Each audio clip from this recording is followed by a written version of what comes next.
मंगल प्रवचन।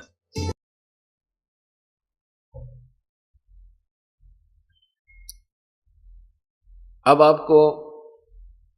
आपने सुना कि शब्द सैन सतगुरु की पिछाणी, पाया अटल सुहागरे, नतानंद महबूब गुमानी, वही प्रगटे पूर्ण भागरे।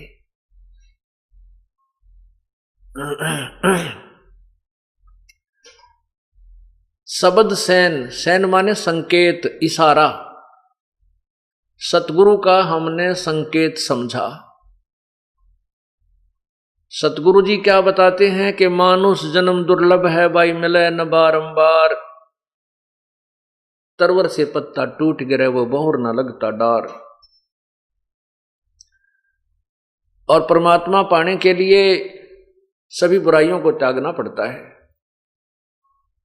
ये संकेत, ये जो ज्ञान आपको दिया जाता है, ये सतगुरु का ज्ञान समझकर जो प्राणी अपना जीवन बदल लेता है, अपना रास्ता बदल लेता है, बुराई त्याग देता है, भगवान का भजन करता है, वो सफल होता है। शब्द सैन सतगुरु की पहचानी, पाया अटल सुहाग रे। ओए होए, अटल सुहाग।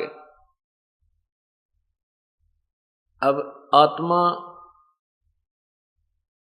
आत्मा का पति परमात्मा है। वो परमात्मा कौन है? जैसा कि आपको परसों बताया था, कल के सत्संग में बताया था कि एक ब्रह्म है जो ज्योति निरंजन है, जिसको क्षर पुरुष भी कहते हैं। ये ब्रह्म जो है 21 ब्रह्मांड का मालिक है, स्वामी है। और इसके ब्रह्मा विष्णु महेश ज्योति निरंजन ब्रह्म के पुत्र हैं, और दुर्गा इनकी माता है, शेरा वाली। ब्रह्म से ऊपर एक परब्रह्म शक्ति है जो एक सातसंग ब्रह्मांड का मालिक है, स्वामी है। और परब्रह्म से ऊपर एक परम अक्षर ब्रह्म यानी पूर्ण परमात्मा सतपुरुष है, जो असंख्य ब्रह्मांडों का मालिक है, परमात्मा है। वो परमात्मा यानी सतपुरुष ही हम सभी आत्माओं का पति है, स्वामी है, मालिक है।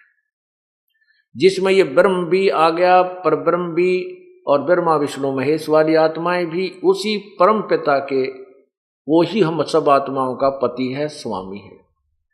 अब हम यहां आ गए हैं, यहां हम पति पत्नी बन गए हैं।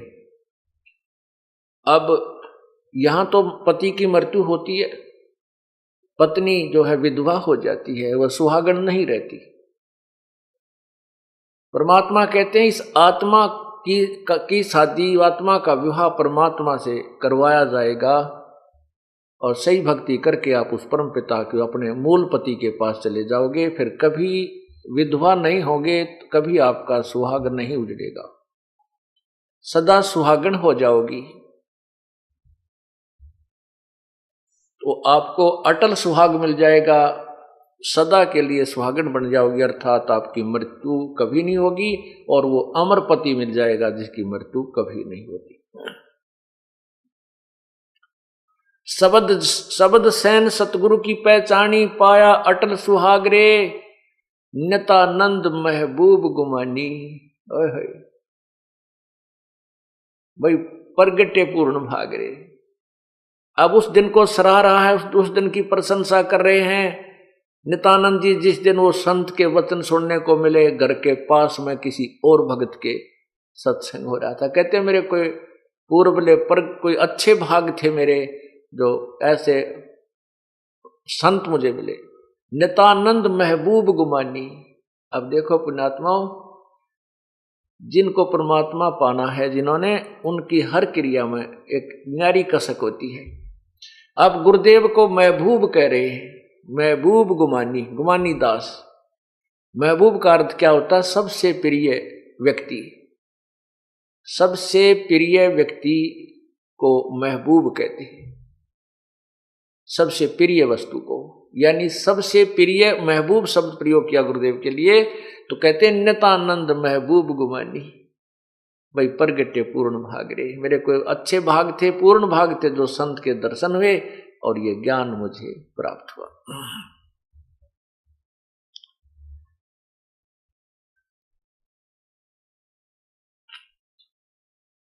अब उस अविनाशी परमात्मा के विषय में आपको जानकारी दी जाएगी। वो परमात्मा कौन है, कैसा है, कहाँ रहता है, उसका नाम क्या है। उस परमात्मा का नाम कबीर देव है। कबीर देव, हम उसको कबीर प्रभु को बोल देते हैं, कबीर साहब बोल देते हैं। वेदों में उसको कबीर देव बोला। कबीर देव, कबीर देव कहो, हम उसको कबीर देव। देव माने भगवान, देव माने साहब। कबीर देव, कबीर भगवान, हम उसे अपनी एक लोकल भाषा में, लोकल लैंग्वेज में उनको कबीर कबीर कहने लगे। कबीर को वेदों में कबीर शब्द है। वैसे तो किसी भी शब्द, किसी भी अक्षर के शब्द के कितने ही बहुत से जो है ना अर्थ बन जाते हैं, लेकिन वो एक नाम भी होता है व्यक्ति विशेष का।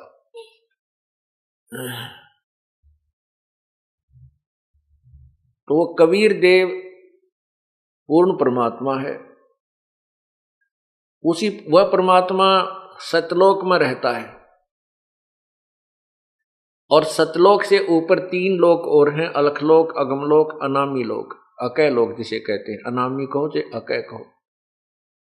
वो परमात्मा ऊपर के सभी 4 लोकों पर कंट्रोल करता है, और नीचे के सभी ब्रह्मांडों पर भी उसी का आधिपत्य है। यहां का अलग से जो शासक हैं वो ब्रह्म और परब्रह्म हैं।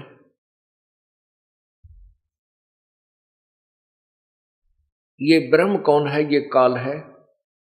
इसको श्राप लगा हुआ है, इसको एक बीमारी लगी हुई है कि 1 लाख मानव शरीरधारी मनुष्यों, मनुष्य यानी मानव शरीरधारी मनुष्यों को खाता है, और 1.25 लाख उत्पन्न करता है। उसके लिए इसने अपनी व्यवस्था कर रखी है। रजगुण ब्रह्मा से उत्पत्ति करवाता है, सतगुण विष्णु से ये हमारी सतिथि करवाता है। यहाँ पर एक दूसरे मोह ममता बना करके यहाँ रोक के रखता है, और तीसरे शंकर जी से हमारा संहार करवा लेता है। इस प्रकार ये अपना ये 21 ब्रह्मांड का कार्य चला रहा है। ये काल भगवान, इस काल भगवान ने अपने संदेशवाहक दूत भेजकर यहाँ अज्ञान प्रचार करवा दिया। परमात्मा, जो पूर्ण परमात्मा की सतिथि से इस जीव को गुमराह कर दिया कि कौन है भगवान, कैसा है भगवान, कहाँ रहता है वो परमात्मा। लेकिन प्रभु के डर से उसने कुछ सत्य शास्त्र भी रचना की और करवाई। अब जैसे गीता और वेद सत्य शास्त्र हैं, शास्त्र तो सही लिख दिए और लिखवा दिए काल ने, लेकिन उसका ज्ञान अपने दूतों के द्वारा उसके विरुद्ध प्रचार करवा दिया। इन भोली जनता को, भोले प्राणियों को, इन अज्ञानी संतों ऋषियों ने निराधार व्याख्याओं पर आधारित कर दिया। भगवान की सतिथि को गलत बता दिया, निराकार बता दिया। परमात्मा की भक्ति से कहते हैं प्रारब्ध का कर्म कटे नहीं, पाप नहीं कटते। इस प्रकार ये प्राणी नास्तिक होता चला गया, भक्ति से दूर होता चला जा रहा है और कष्ट पे कष्ट उठा रहा है। इस अज्ञान को हटाने के लिए, यथार्थ ज्ञान बताने के लिए वो परमात्मा स्वयं ही आता है।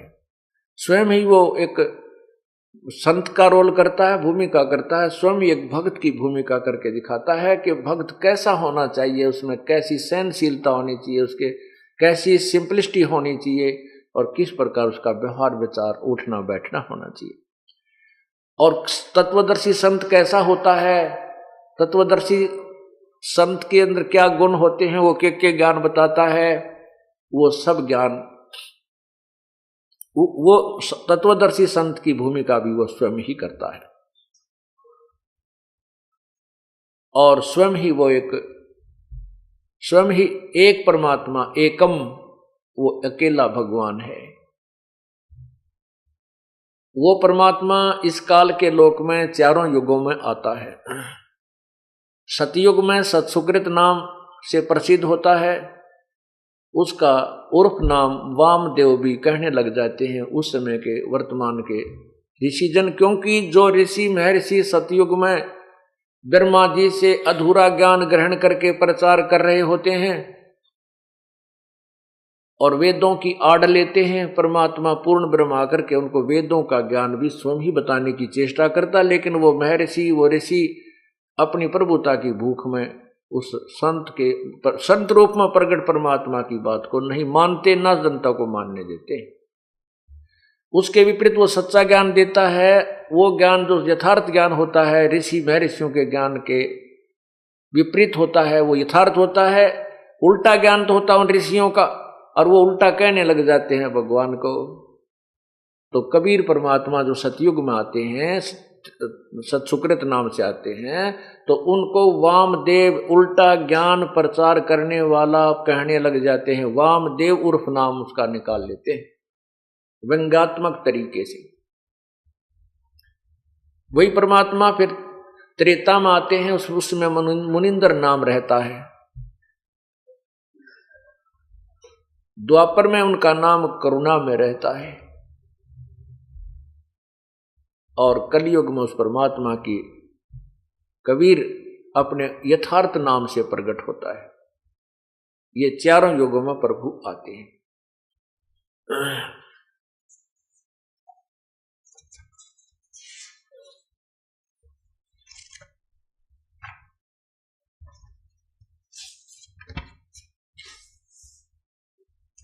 तो चारों युगों में आकर के परमात्मा अपनी लीला करके जाते हैं, ताकि वो की हुई लीलाएं अब कलयुग के अब भक्ति काल में आपके समक्ष हों और आपको विश्वास हो जाए कि परमात्मा कबीर जी ही है।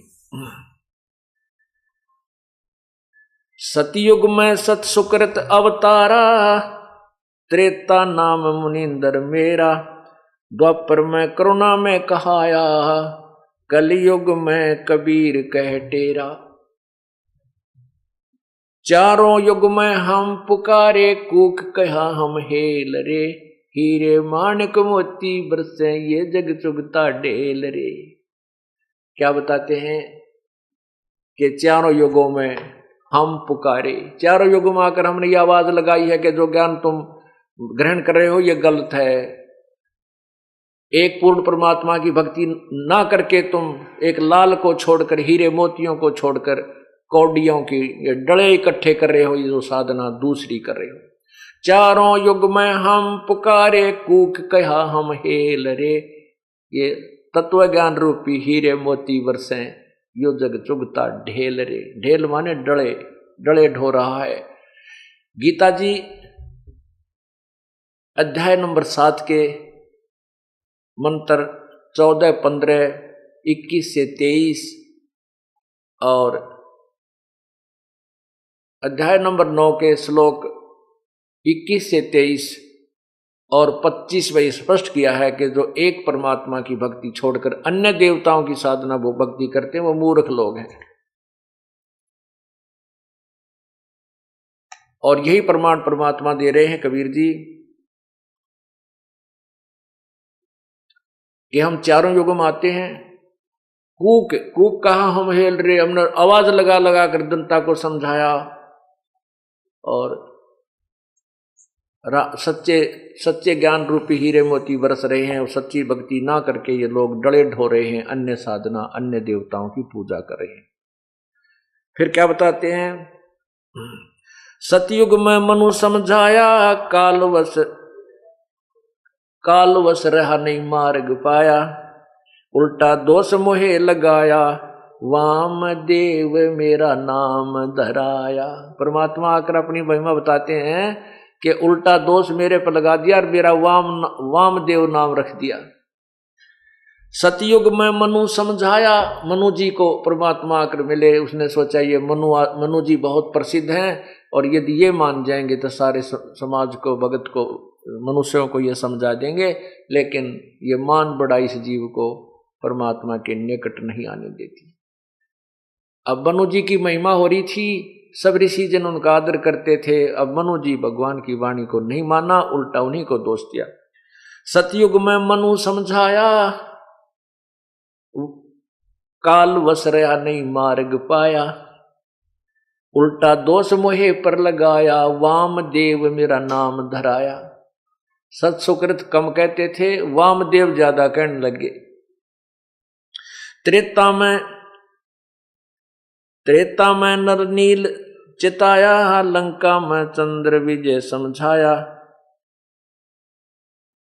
सीख मंदोदरी रानी मानी, समझा नहीं रावण अभिमानी। विभीषण कीनी सेव हमारी, ताते हुआ लंका छत्रधारी। कहते हैं कि मंदोदरी ने तो हमारी बात को माना, लेकिन रावण अभिमानी नहीं माना। विभीषण ने हमारी पूजा की, हमारी सेवा की, तो उसको लंका का राज हमने ही दिलवाया। हार गए जब त्रिभुवन राया, समुद्र पर सेतु मैं ही बनवाया। जब समुद्र पर पुल बना रहे थे, न वो नल नील से बन रहा था, ना भगवान श्री राम बनवाने में समर्थ थे, क्योंकि वो 3 दिन तक समुद्र में खड़े होकर के समुद्र से याचना कर रहे थे कि हे सागर राज, मुझे रास्ता दे दे। तब समुद्र ने एक विपर रूप धारण किया और बाहर आया, आकर के कहा, प्रभु आप ऐसा काम करो, लाठी भी ना टूटे और सर्प भी मर जावे, आप मुझे जलाओ मत, क्योंकि भगवान श्री राम ने अग्नि बाण निकालकर समुद्र को जलाना चाहा था। तब समुद्र ने मानव रूप धारण करके बाहर आकर के कहा था, समुद्र देवता ने, यानी इन प्रत्येक, जैसे सूर्य है, प्रकाश के जितने स्रोत हैं, और समुद्र है, वन है, पृथ्वी, इनका सब एक एक देवता होते हैं। वो जल देवता नहीं है, उस जल का कंट्रोलर, जैसे सिंचाई विभाग में चीफ इंजीनियर होते हैं, कंट्रोलर होते हैं, ऐसे वो देवता प्रकट हो गया उनके सामने आकर। तब उन्होंने बताया था कि आपके सेना में नल और नील नाम के 2 सैनिक हैं, इनके हाथ में शक्ति है। वो शक्ति नल नील को कैसे प्राप्त हुई थी, डिटेल में तो आगे बताऊंगा, केवल एक संकेत आपको देता हूं। पहले ये भूमिका बना रहे हैं इस सत्संग की। तो नल नील भी नहीं कर सके। परमात्मा कबीर मुनिंदर नाम से त्रेता युग में आए हुए थे, नल नील उनकी शरण में आए थे। तब उनको परमात्मा ने एक शक्ति दी थी कि उनके हाथ से कोई वस्तु पानी में नहीं डूबेगी। तो नल नील भी उस दिन अभिमानी बन गए थे, तो भी तभी परमात्मा ने स्वयं जाकर के एक अक्षेत्र के पहाड़ के पत्थरों को हल्का कर दिया था अपनी शक्ति से। उस पहाड़ के पत्थरों को उठा करके समुद्र पर पुल बनवाया गया था। हार गए थे जब त्रिभुवन राया, समुद्र पर सेतु मैं ही बनवाया। 3 दिवस राम अर्ज लगाई, समुद्र पर गटे युक्ति बताई। नल नील की शक्ति बताई ही, नल नील में मस्ती छाई। उन्हें कीन्या याद गुरुदेव, ताते हम शक्ति छिन लेव। नल नील को लगी अंघाई, ताते पत्थर तेरे निभाई। मैं कीने हल्के वो पत्थर भारी, सेतु बंधा रघुवर सेना तारी। मैं कीने हल्के वह पत्थर भारी, वो भारी पत्थरों को मैंने हल्का किया था। तब सेतु बांध रघुवर सेना तारी। तब उन हल्के हुए पत्थरों से समुद्र के ऊपर पुल बनाकर रघुवर यानी भगवान श्री राम ने सेना को पार किया। लीने चरण राम जब मोरे, लक्ष्मण ने दोहों कर जोड़े।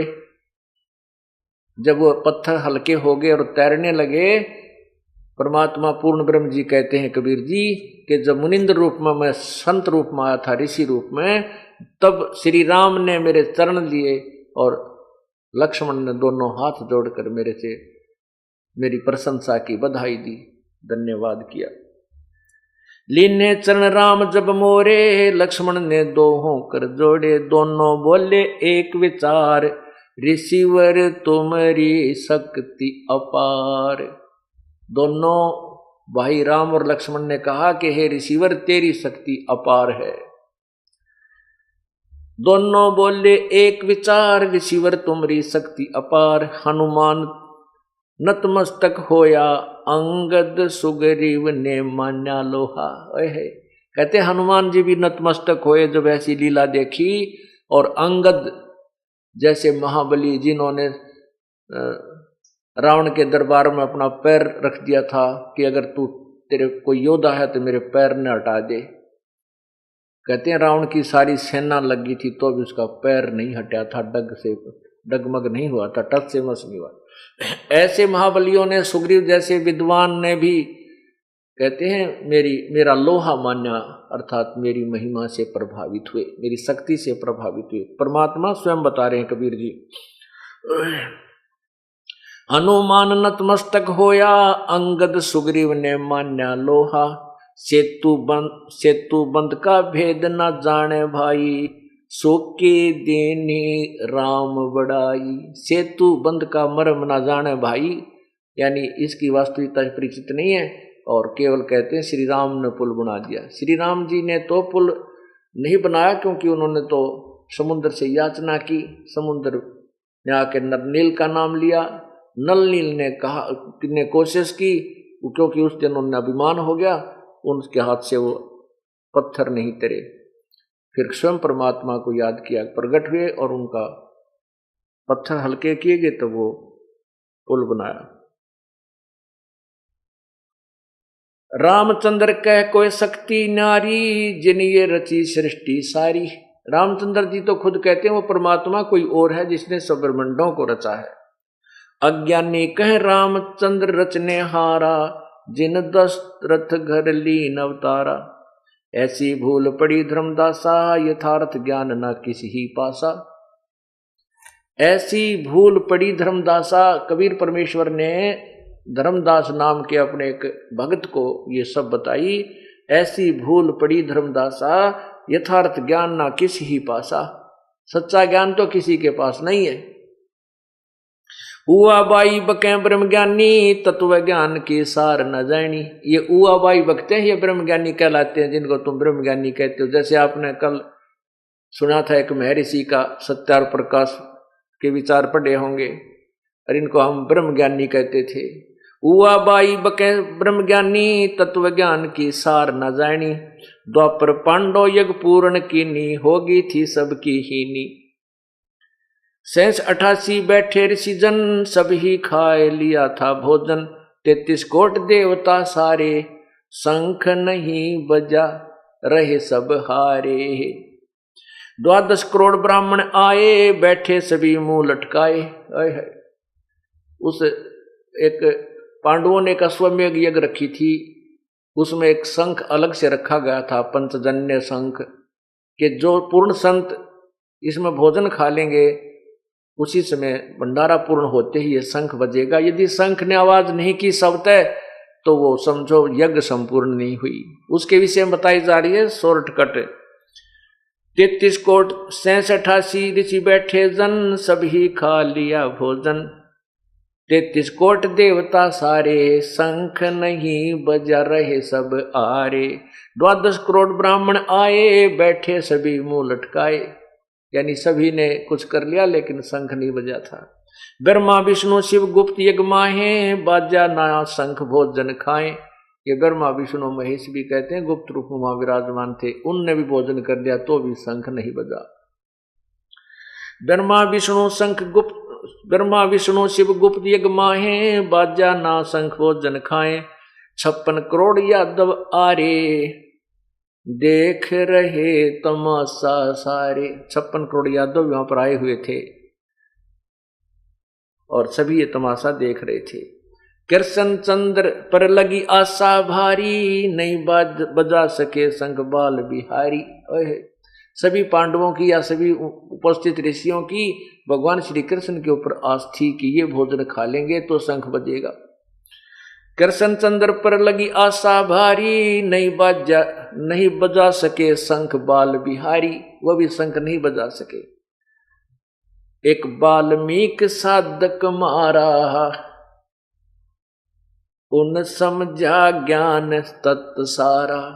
परमात्मा कहते हैं द्वापर युग में एक वाल्मीकि घर में जन्म था, जिसका सुदर्शन नामक एक भक्त था। उसने, वह मेरा सेवक था, यानी मेरे तत्व ज्ञान से परिचित था। उसके भोजन खाने से, अर्थात उसकी भोजन खाने से वो शंख बजा। एक वाल्मीकि साधक मारा, उन समझा ज्ञान तत् सारा। श्री कृष्ण जब ध्यान लगाया, निरंजन ने गुप्त भेद बताया। अब श्री कृष्ण जी, क्योंकि वहां का जो मुख्य यज्ञ करता था, पांडवों के गुरु जी थे, अब उनके किसी से भी जब शंख नहीं बजा तो श्री कृष्ण जी भी, ये भगवान विष्णु ब्रह्मा शिव जी भी दुखी होते हैं, इनसे कार्य पूरा नहीं होता है, तो ये किसी परम शक्ति की तरफ अपना ध्यान लगाते हैं और शक्ति की ओर। तो इनका जो कंट्रोलर है ज्योति निरंजन, ये ब्रह्म है, उसने गुप्त रूप से प्रेरणा की कि तुम्हारा काम मैं बताता हूं कहां से बनेगा। एक ऐसे वाल्मीकि नाम का एक साधक है, उसको तुम लाओ बुलाकर, तो तुम्हारा काम बनेगा। श्री कृष्ण जब ध्यान लगाया, निरंजन ने गुप्त भेद बताया, कृष्ण चंद्र पांडव समझाया, एक सुदर्शन भगत बताया, वह यज्ञ में आवे भाई, तब ये शंख बजा आवाज कराही, वाल्मीकि है साधक पूरा, पूर्ण प्रभु के चरण हजूरा। श्री कृष्ण जी पांडवों को समझा रहे हैं कि एक वाल्मीकि कुल में एक साधक है और वो पूर्ण है।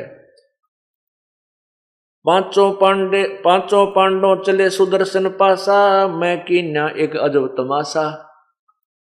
परमात्मा कबीर जी धर्मदास को बता रहे हैं कि जो पांचों पांडव और कृष्ण जी मेरी तरफ रूप से सुदर्शन की झोपड़ी की तरफ चलने लगे, मेरे सेवक की तरफ, तो मैंने एक और तमाशा किया। पांचों पांडव चले सुदर्शन पासा, मैं कीन्या एक अजब तमाशा, भेज दिया सुदर्शन के ठोरा, सुदर्शन रूप धर बन बैठा बोला। परमात्मा कहते मैंने अपनी गुप्त प्रेरणा से सुदर्शन जी को तो कहीं और भेज दिया, और उसके स्थान पर मैं खुद बोला बड़ा वैसा ही बनकर बैठ गया। 6 जनों मोए अष्टांग लगाई, तब मैं वाके संग यज्ञ में आई, मोए देख मन में सब हंसी आई, ये शूद्र कैसे शंख बजाई। जब उनके साथ यज्ञ में आया तो वहां मैं ऋषि बैठे थे, और मेरी वेशभूषा को देख करके एक वाल्मीकि यानी एक शूद्र की वेशभूषा मुझे देखकर सब ने हंसी आई, और लोग सोचने लगे, ये कहने लगे कि ये कैसे शंख बजाएगा, ये काहे का ऋषि ढूंढ के लाए हैं। अब परमात्मा, ये तो एक कहानी है कि परमात्मा आए फिर उनका यज्ञ संपूर्ण हुआ, ये आगे बताएंगे आपको। अब आपको बताते हैं कि परमात्मा चारों युगों में आते हैं। सतयुग में सतसुकृत नाम से आए थे, वो आपको बता दिया कि उस समय बहुत ही कम भक्तों ने नाम उपदेश लिया, लेकिन परमात्मा ने अपना ज्ञान का प्रचार पूरा किया और अपनी सतिथि वहां पर पूरी दृढ़ बनाई। उसके बाद त्रेता युग में जो मुनिंदर रूप में परमात्मा आए, ये नल और नील ये दोनों आपस में मौसी के बेटे थे, अर्थात इनकी माता सगी बहन थी। इनका माता पिता कि दोनों के ही शरीर त्याग गए थे छोटी ही उम्र में, और ये मानसिक और रोग से दोनों पीड़ित थे। इनके ऊपर 3 ताप का कष्ट था। इन्होंने अपने कष्ट निवारण के लिए तत्कालीन सभी ऋषियों महर्षियों के पास अपना उपचार, अपना भक्ति मार्ग से, भक्ति विधि से, आध्यात्मिक तरीके से उपचार करवाया।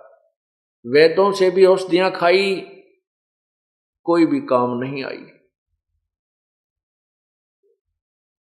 सभी ऋषि महर्षियों ने अपनी विधि बताई, बेटा ऐसे कर लो, ऐसा कर लो। उन्होंने जब सब कुछ कर लिया, सब जंतर मंत्र किए, सब जो उन्होंने जाप बताया था जाप किया, जो धर्म बताया था वो धर्म किया, वो पुण्य किया, साधना की, अनुष्ठान किए, लेकिन फिर भी उनको कोई राहत नहीं मिली।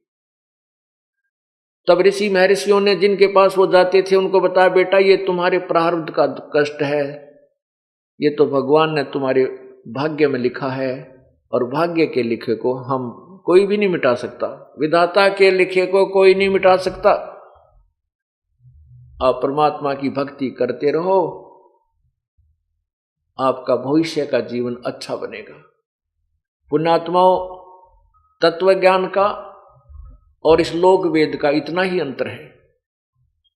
तत्व ज्ञान में यह बताया जाता है कि परमात्मा की, पूर्ण परमात्मा की भक्ति से सर्व रोग और सर्व ताप खत्म हो जाते हैं। प्रारब्ध में लिखा हुआ कर्म, पाप कर्म भी कट जाता है, समाप्त हो जाता है। और लोक वेद के आधार से ये संत ऋषि जन बताते हैं कि किया हुआ कर्म तो भोगना ही पड़ता है। ये तब तक भोगना पड़ता है जब तक उसको कोई कष्ट निवारक संत ना मिले, तत्वदर्शी संत नहीं मिलता। जैसे किसी के पैर में कांटा लग गया हो और वो किसी के पास जाता है कि मुझे ये पीड़ा क्यों हो रही है, वो बताता है देख करके तुझे कांटा लगा है, कांटे के कारण तुझे पीड़ा हो रही है। और वो कहे कि कांटा तो मैं निकाल नहीं सकता, ये तो तेरे लगा ही रहेगा, तू ऐसे कर, ये जूते पहन ले, तुझे भविष्य में कांटा नहीं लगेगा। जूता, कांटा लगे पैर में, जूता पहना नहीं जा सकता, वो तो जूता निकले और फिर जूता, वो कांटा निकले फिर जूता पहने, इस डर से है भगवान कहीं फिर कांटा ना लग जाए। अब आपके ऊपर कोई आपत्ति आई है, आपके कोई टेंशन बनी है, टेंशन किस कारण से बनी है? कोई आपको ऐसी पीड़ा सता रही है, कोई घर में दुख है, कोई व्यवसाय में हानि है, या कोई बालक बीमार है, या स्वयं को कोई पीड़ा है, तो वो उसके कारण आपकी टेंशन बनी है, आपको पीड़ा बनी है। वो पाप रूपी कांटा, वो टेंशन आपको खटक रही है किसी कारण से। जब तक वो काम आपका ठीक नहीं होगा, आपकी वो टेंशन खत्म नहीं हो सकती। वो जो आपको कांटा सता रहा है, रड़क रहा है, वो कांटा निकले अर्थात आपका वो काम बने, फिर आप वो कांटा निकले, यानी वो आपका जो बिल्कुल भयंकर जो कष्ट आप रहा था वो भगवान निवारण कर दे। फिर आप राम नाम का जूता आप पहनोगे इस डर से कहीं भगवान वो आपत्ति फिर ना गिर जाए मेरे पे। फिर वो राम नाम का जूता आप कभी नहीं निकालोगे। आप रास्ते में जा रहे हो और आपका कांटा लग जा, तो फिर आपका कांटा निकालने के बाद जूता पहनोगे, आप फिर सारे रास्ते जूता नहीं निकालोगे, कहीं फिर वो कांटा ना लग जाए। इसी प्रकार इस जीवन के सफर में हम चल रहे हैं, हमें पाप रूपी कांटे लगे हुए हैं, और ये कांटे नहीं निकलेंगे तब तक हम राम नाम का जूता भी नहीं पहन सकते, क्योंकि वह टेंशन पहनने ना दे। वो जूता जो कांटा लगा हो जूते को पहनने ही नहीं देगा, वो तो निकाल कर ही कुछ राहत महसूस करता है। बल्कि ठीक इसी प्रकार परमात्मा पहले आपके वो कांटे निकालेगा जो आपके ऊपर आपत्ति आई हुई है, और फिर आप इस राम नाम के जूते ने इतने दृढ़ता से पहनोगे जैसे छोटे छोटे बच्चे भी, बहन भी, भाई भी, बेटी भी, बुजुर्ग भी आते ही कहते हैं जी मेरा नाम तो नहीं टूट गया। यानी इतना डर लग रहा है कि कहीं ये राम नाम का जूता फिर निकल जाए, कांटे लग जाए, वही पाप जो पहले दुखी करा करते। तो इस प्रकार हमने अपनी इस भक्ति मार्ग को आगे बढ़ाना है। और तत्व ज्ञान में और इस लोक वेद में बहुत अंतर है। लोक वेद तो आप सुन ही रहे थे, महर्षियों की और ऋषियों की, वर्तमान के जितने भी संत हैं या पहले के जितने भी, एक कबीर परमात्मा को छोड़कर और वेदों और गीता जी के ज्ञान के अतिरिक्त अन्य जितने भी अपने हिंदू समाज के अंदर प्रचलित संतों ऋषियों की थ्योरी की अपनी बनाई हुई पुस्तकें हैं या उनका ज्ञान है, उनने देख लो उठाकर, सब में ये भरा हुआ है कि वे कराया हुआ कर्म तब भोगना पड़ेगा, प्रारब्ध तो कट ही नहीं सकता। और परमात्मा कहते हैं और वेद बताते हैं कि वो पूर्ण परमात्मा अधर्म के अधर्म यानी घोर पाप को भी, अंश से अंश को भी खत्म कर देता है, नष्ट कर देता है, नाश कर देता है, क्षमा कर देता है। तो इसलिए तो भगवान के नाम की, भगवान की भक्ति में रुचि बनती है। और भगवान कुछ भी ना करे, ना पाप काटे, ना कोई निर्धन न धनी बनावे, ना दुख दूर करे, फिर कौन भजन करे भगवान का? आवश्यकता ही समाप्त हो जाती है भक्ति की। इसलिए समाज नास्तिक हो गया, क्योंकि इनको यथार्थ भक्ति मार्ग नहीं मिला, और जो साधना ये करते थे उनसे लाभ नहीं हुआ।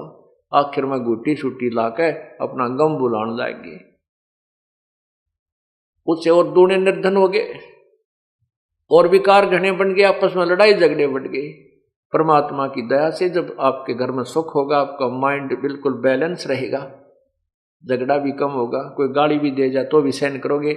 और जब टेंशन बनी होती है, कोई बालक भी बोल पड़ा, उठकर दो मारा उसका, बढ़िया रेख लो है, वो दूना झगड़ा बढ़ता है। कारण क्या है कि उसका बीपी जो है अप डाउन होता रहता है, और जब परमात्मा मिल जाएगा, भक्ति करेंगे, सारे दुख दूर हो जाएंगे, ये बीपी भी ठीक हो जाएगा और आधे झगड़े करके आप पे मिट जाएंगे। फिर परमात्मा की भक्ति का और शक्ति का वहां पर आपके घर में निवास हो जाएगा, तो फिर भी आपको एक अजीब शांति और मिलेगी। तो इसी प्रकार उस नल और नील ने सभी ऋषियों महर्षियों के पास जाकर के ये सुन लिया था कि ये तुम्हारे प्रारब्ध का कर्म है, तुम्हें भोगना ही पड़ेगा।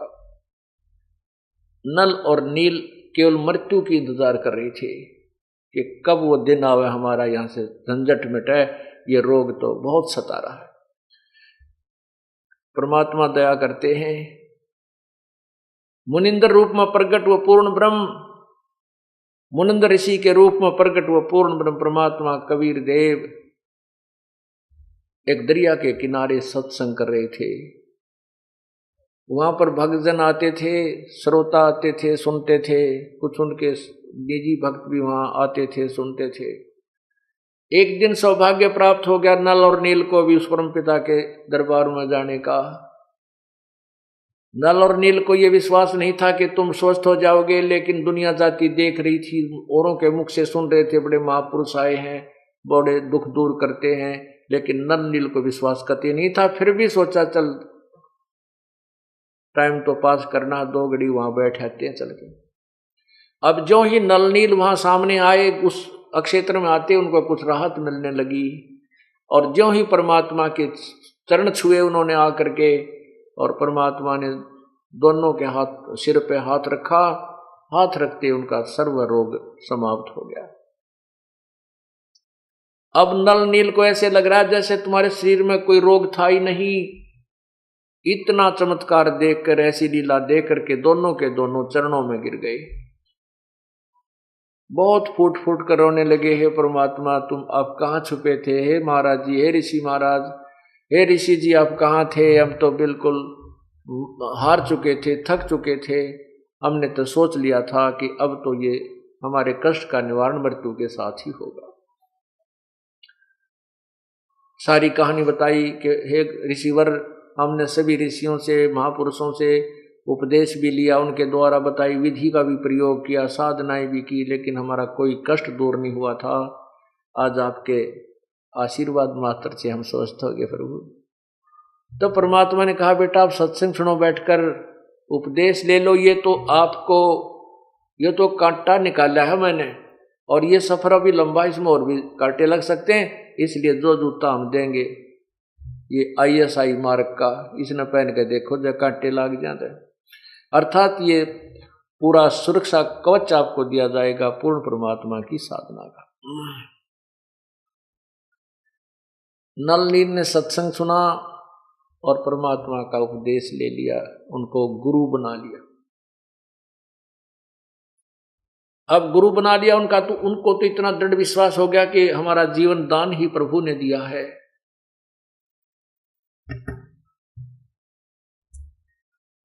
और सत्संग के अंदर वचन सुना करते थे। क्या वचन सुनाते हैं संत जन? कि भाई जैसे कपड़ा मैला हो जाता है, उस कपड़े के मैल को साफ करने के लिए कई विधि अपनाता है धोबी। कुछ तो मैल ऐसे होते हैं, कुछ तो मैल ऐसा होता है जो केवल पानी में धोन मात्र से समाप्त हो जाता है। कुछ ऐसा मैल होता है उसको साबुन ही लगा करके नष्ट किया जा सकता है। कुछ ऐसे दाग होते हैं जो ड्राई क्लीन से होते हैं। ठीक इसी प्रकार हमारी आत्मा जो अंतःकरण रूपी कपड़ा बहुत युगों से मैला हो चुका है, इस मैल को यानी पाप कर्मों को नष्ट करने की विधि कई प्रकार की अपनानी पड़ेंगी।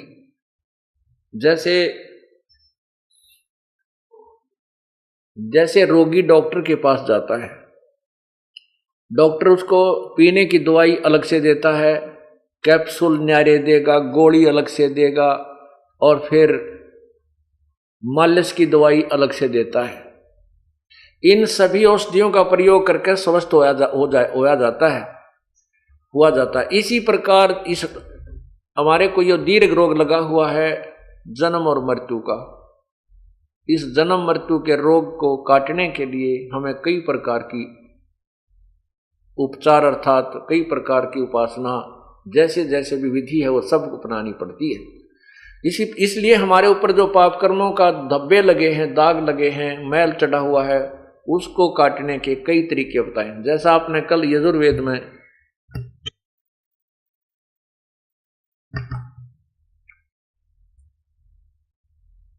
पढ़ा के दान देने वाले के पाप को परमात्मा नष्ट कर देता है।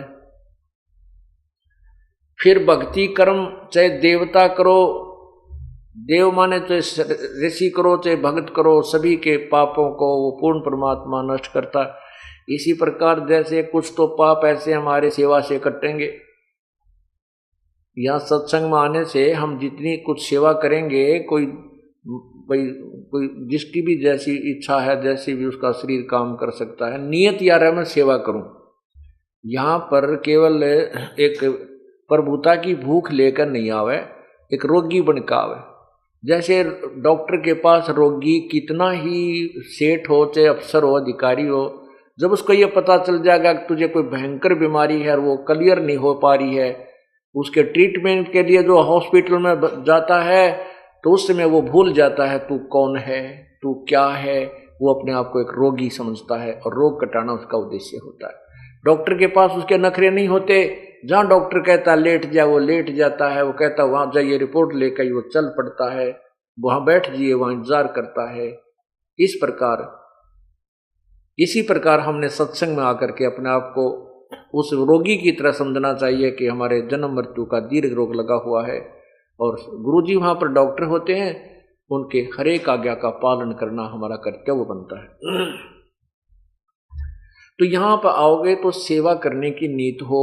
जैसे कोई कुछ भी काम चल रहा है, क्योंकि यहाँ पर कहीं शेड लग रहा है कि तो चिनाई हो रही है या कोई खाने पीने का व्यवस्था है या बस ये टाट बिछाने हैं, तो एक भक्त टाट बिछाने लग रहा है तो आपकी नीयत हो उठ कर मैं भी मदद करूं। अगर वो ज़्यादा हो जाते हैं, नीयत आपकी रहे कि मैं करूं। अगर आपका समय नहीं मिलता है, आपको नहीं, और भक्त काफ़ी कर रहे हैं, आप चेष्टा भी करते हो करने की, नहीं भी अवसर मिलता है, आपकी नीयत है सेवा करने की, तो आपकी वो सेवा परमात्मा के चरणों में गिनती हो जाएगी कि इसकी नीयत है करने की, तो आपकी सेवा ही काउंट हो जाएगी। वो सेवा में आपका वो लिखा जाता है कर्म। भाव ये है कहने का कि नो शर्म नहीं मानना कि मैं इतना बड़ा अधिकारी हूँ या बड़ा सेठ हूँ या मैं नो हूँ, मैं मैं बिछाऊंगा वरना शर्म आओगी। हो सकता है 1 2 3 बार आने में तो कुछ दिन ये महसूस हो सकता है, फिर बार बार आओगे तो वो अमरोड़ भी खत्म हो जाएगी, क्योंकि ये अमरोड़ खत्म करें पार पड़ेगी। तो इस प्रकार कोई किसी प्रकार की सेवा है, उस सेवा से भी हमारे कुछ पाप नष्ट होते हैं। दूसरा ये है कि हम जो सुबह से हम दोपहर के नित्यनेम करते हैं, ये ज्ञान यज्ञ है, ये सत्संग है, ये ज्ञान यज्ञ है। एक धर्म यज्ञ है जो भंडारा चल रहा है परमात्मा के, हंस आते हैं, सदा व्रत दिन रात चलता है यहाँ भगवान का। ये इसमें जिसका भी जो सहयोग है वो धर्म यज्ञ हो रही है। किसी का 1 रुपया, किसी के 100 रुपये, किसी के 1000 रुपये, किसी के 10,000, किसी के लाख, उनकी उसी रेशो में आपको पुण्य मिल रहा है। ये धर्म यज्ञ है। एक यहाँ पर हवन यज्ञ चल रही है, जो हमने ज्योति जगा रखी है। जितने पाठ चलते हैं प्रत्येक की एक ज्योति जगाते हैं। एक ज्योति में लगभग 3 दिन के अंदर 1 किलो घी, 750 ग्राम घी, अच्छी मोटी ज्योति बन जाता है 1.25 किलो घी भी लग जाता है। अब ये तो 5 दिन चलेगा। तो इस प्रकार ये हवन यज्ञ हो रहा है। इस 5 दिन के अंदर लगभग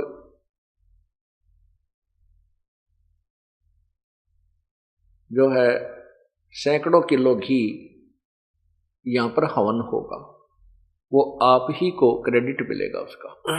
तो ये कुछ यज्ञ, ये 5 यज्ञ करनी होती है। एक यज्ञ धर्म की, दूसरी यज्ञ ध्यान, तीसरी यज्ञ हवन की, चौथी यज्ञ प्रणाम और 5वीं यज्ञ या ज्ञान की। आप आते हो दंडोत प्रणाम करते हो, ये भी एक यज्ञ है, ये भी एक आपका अनुष्ठान हो रहा है। और एक ध्यान यज्ञ, आप 2-3 दिन, 1 हफ्ता पहले अपने काम को आगे पीछे करने की जो है ना चिंता करते हो कि सत्संग में जाना है, सत्संग में जाना, ये ध्यान आपका वहां से शुरू होगा, ध्यान यज्ञ। और फिर यहां आकर के भगवान की आपको रह रह कर याद आती है, वचन सुनते हो, आपकी आत्मा के अंदर वो चोट लगती है, वो जहां पर मैल होता है वो हट जाता है, तो आत्मा परमात्मा की तरफ ध्यान जाता है। ये भी एक यज्ञ आपकी पैरेलल होती है। ये ज्ञान यज्ञ जो आपको सुनाया जा रहा है ये ज्ञान है, और ये अखंड पाठ भगवान की अमृतवाणी का चल रहा है, ये भी ज्ञान यज्ञ में ही होता है। तो इस प्रकार ये सभी और फिर जो ज्यादा धब्बे हैं आपके ऊपर लगे हुए, वो मंत्र रूपी ड्राई क्लीन से आपके साफ किए जाएंगे। जब ही सतनाम हृदय धरो, भयो पाप को नासे, मानो चिनगारी अग्नि की, पड़े पुराने घासे।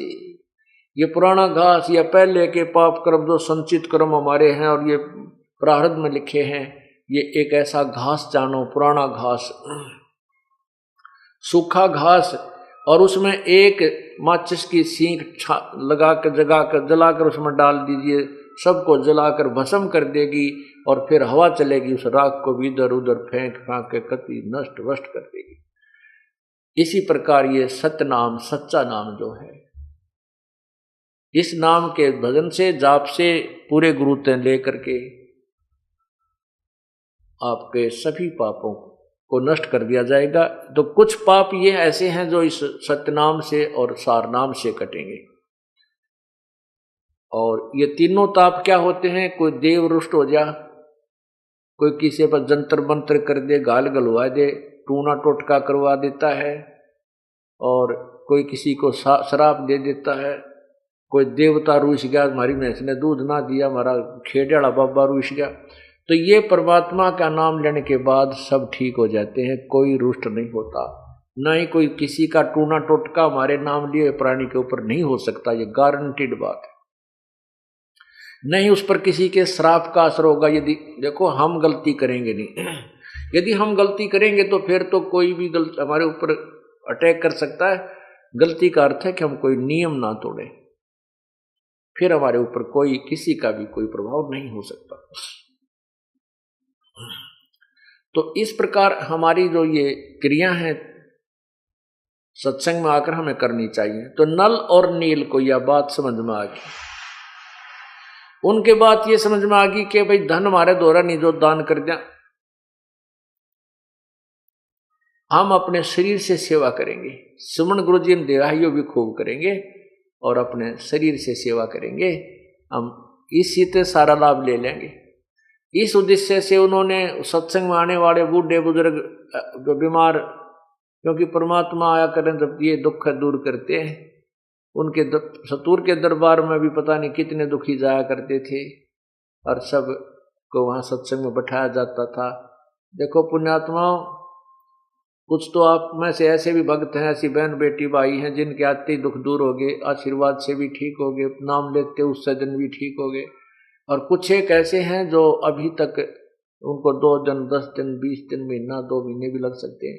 ये परमात्मा की लीला समझना, ये मत समझना कि ये भगवान के घर में कुछ ना हो रहा है, सब कुछ होगा। उसके अपने तरीके हैं, अपना ट्रीटमेंट है, उसको कैसे करना है। अब जिनके परमात्मा ने आते ही दुख दूर किए, उसको पता था कि ये भागेंगे नहीं और दूने दर्द होंगे।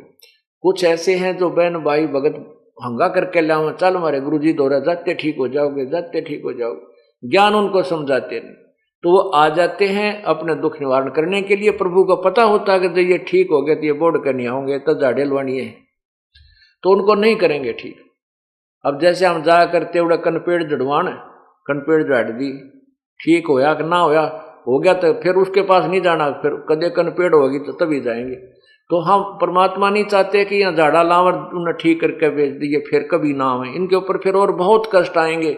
तो यहाँ पर वो भविष्य का भी ट्रीटमेंट किया जाता है कि ये पुण्यात्मा यहाँ आता रहे, 2, 4, 10, 20 बार आने से इसको ज्ञान सुनेगा, सत्संग सुनेगा तो ज्ञान हो जाएगा, फिर ये डगमग नहीं होगा, फिर इसको परमात्मा स्वस्थ भी कर देंगे।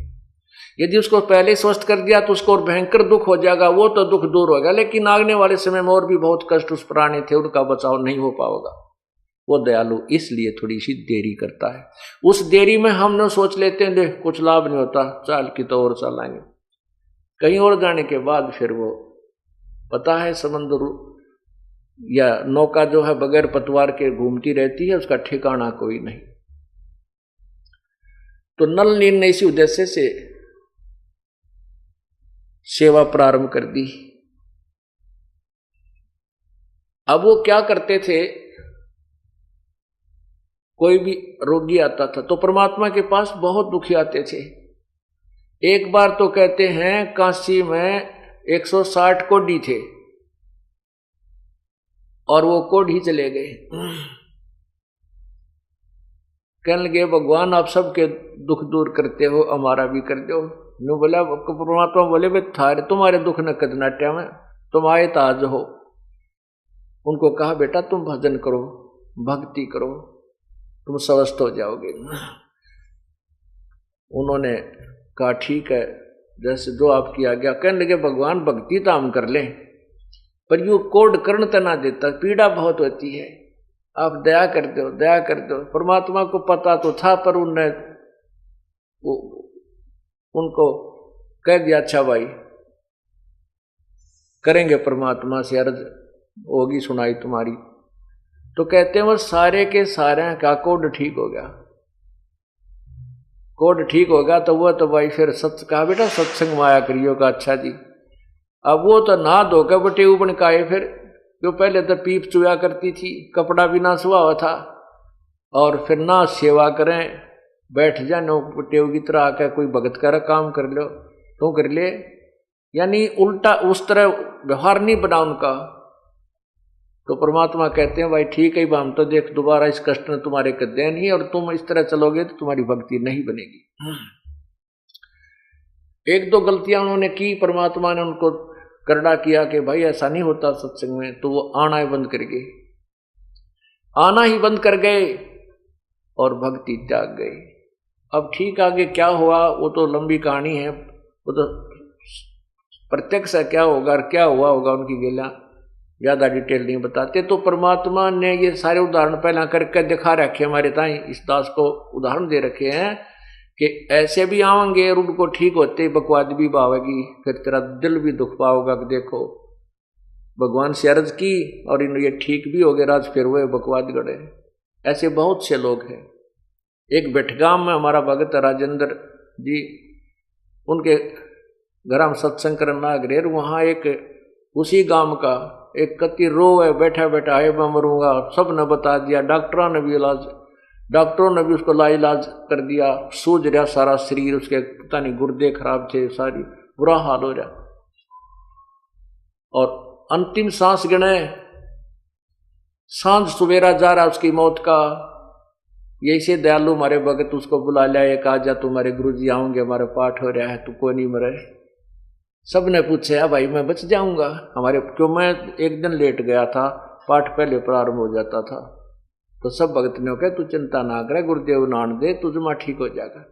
सब न रो है, उसकी पत्नी भी, पर ऐसी कृपा हुई वाले की उसने नाम ले लिया, वो स्वस्थ हो गया। 5-6 महीने तो वो ठीक हमारे साथ आता रहा, फिर आंडी पा गया, मंदिर में पुजारी बनकर बैठ गया उससे गांव में। अरे तेरा गजब हुई, और इतने सुख दिया परमात्मा ने उसको।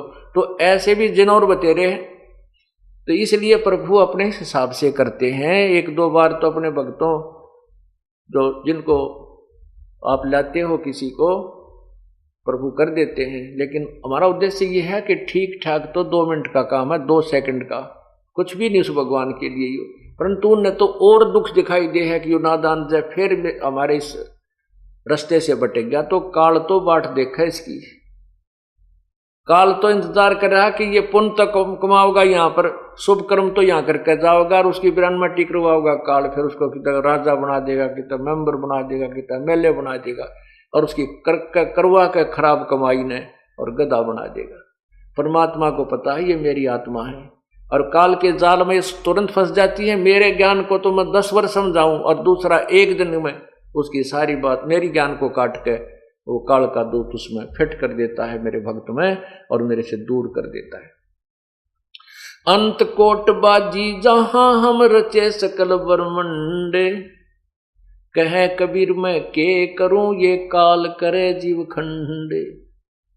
परमात्मा कहते हैं कि मैं सारी सृष्टि की रचने वाला हूं, मैं इतनी समर्थ शक्ति होते हुए भी अब मैं क्या करूं, यो काल मेरे जीव को, मेरी आत्मा को जो मेरी शरण में आ चुका है उसने भी खंड कर देता, उसका नाम तुड़वा देता, कोई न कोई बकवाद गढ़ा के, कोई बहाना बना के। अनंत कोट बाजी जहां हम रचे सकल ब्रह्मंड। गरीबदास जी बताते हैं, कबीर जी यूं कहते हैं, कह कबीर मैं क्या करूं, यू काल करे जीव खंड। यू काल जो है हमारे जीव को खंड कर देता है, यानी तोड़ देता है, उसको अपने पाड़े में ले जाता है। हमने शुभ कर्म तो करते हैं परमात्मा के बताई विधि से, 1 2 4 साल हम साधना कर लेते हैं, हमारे पास वो भक्ति का धन हो जाता है और फिर हम सत्संग त्याग जाते हैं। उस अपने किए हुए सत्संग के दौरान शुभ शास्त्र अनुकूल साधना में किए हुए पुण्यों को फिर ये प्राणी अन्य योनियों में, अन्य जन्मों में मनुष्य जीवन पाकर प्राप्त करता है, तो उसमें वो अच्छा राजा भी बन सकता है, सेठ भी बन सकता है, उसी के पुण्य होते। और यदि उसको आगे भक्ति नहीं मिलेगी तो फिर वो पूंजी समाप्त हो जाती है। तो इसलिए हम हर दृष्टिकोण को सोचकर परमात्मा की आज्ञा अनुसार यहाँ सब क्रिया की जाती है।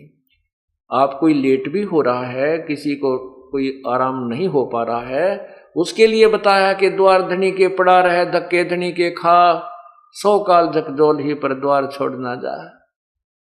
राम नाम रटते रहो, राम नाम रटते रहो, जब तक घट में प्राण, कदे तदीन दयाल के बनक पड़ेगी कान।